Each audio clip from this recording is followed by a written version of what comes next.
आप सभी का एक बार फिर स्वागत है SPN9 के उस खास कार्यक्रम में और मैं हूं आपके साथ फरहान।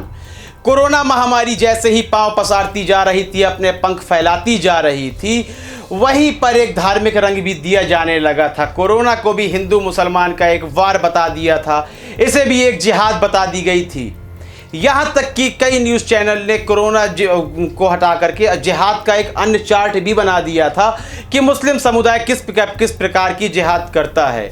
जहाँ न्यूज़ चैनल का, सोशल मीडिया का कार्य यह होता है कि जागरूकता को फैलाया जाए, वहीं लगातार भारत में अंधविश्वास को बढ़ावा दिया जा रहा है और लोगों को सांप्रदायिक बनाया जा रहा है। सेकुलर भारत की जो छवि थी वह बिल्कुल धूमिल होती हुई नजर आ रही है। धूमिल क्या, हम तो यूं कहेंगे कि वह छवि बिल्कुल खत्म हो गई है और एक सांप्रदायिक भारत का निर्माण होता हुआ नजर आ रहा है।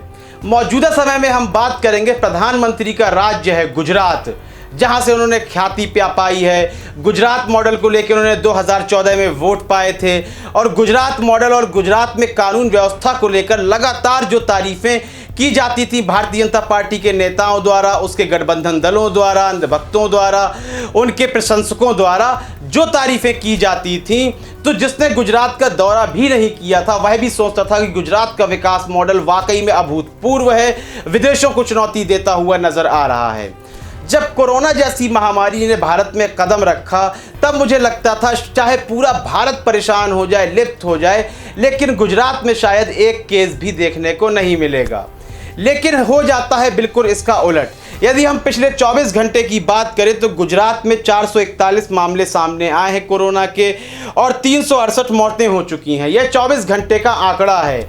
यह एक बहुत ही बड़ा आंकड़ा है कि आप 368 मौतें हो चुकी हैं, 441 मामले सामने आए हैं और 6,245 मामले ऐसे हैं जिसमें संक्रमित हैं लोग, उनके जो है चेकअप चल रहा है। और हम आपको यह बता दें कि अभी पूरे राज्य में जो चेकअप होना था वह हुआ भी नहीं है। तो गुजरात मॉडल की एक धज्जियाँ उड़ता हुआ दिखाई दे रही हैं, उड़ती हुई धज्जियाँ दिखाई दे रही हैं मौजूदा समय में।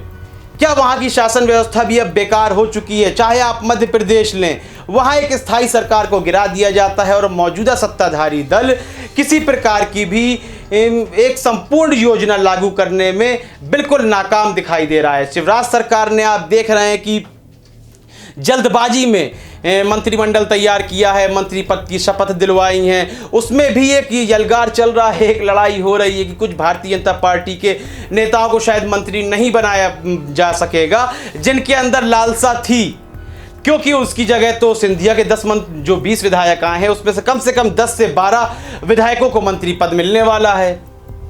तो यहाँ अभी भी एक राजनीतिक लड़ाई चल रही है, कोरोना को कैसे दूर करना है, किस तरह गुजरात में ज़्यादा से ज़्यादा मामले सामने आ रहे हैं, जहाँ लगातार बीजेपी की सरकार रही है, मौजूदा समय में भी बीजेपी की सरकार है, और मजदूरों की किस तरह पिटाई की जा रही है। असमर्थ हैं सरकारें मजदूरों को घर वापस बुलाने में।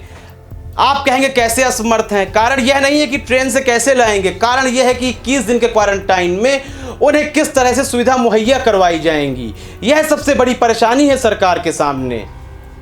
गुजरात के संबंध में और मौजूदा समय में राज्य सरकारों के पास जो खजाना खाली हो चुका है, केंद्र सरकार के पास पैसा नहीं बचा है, इस संबंध में आपकी राय बहुत ही महत्वपूर्ण है। क्या इन कमियों के रहते हुए यदि हम कोरोना से बच जाते हैं तो क्या गिरती हुई अर्थव्यवस्था की मार से वह गरीब तबका बच पाएगा या नहीं बच पाएगा? इस संबंध में आपकी राय महत्वपूर्ण है। अपनी राय देना बिल्कुल भी ना भूलें।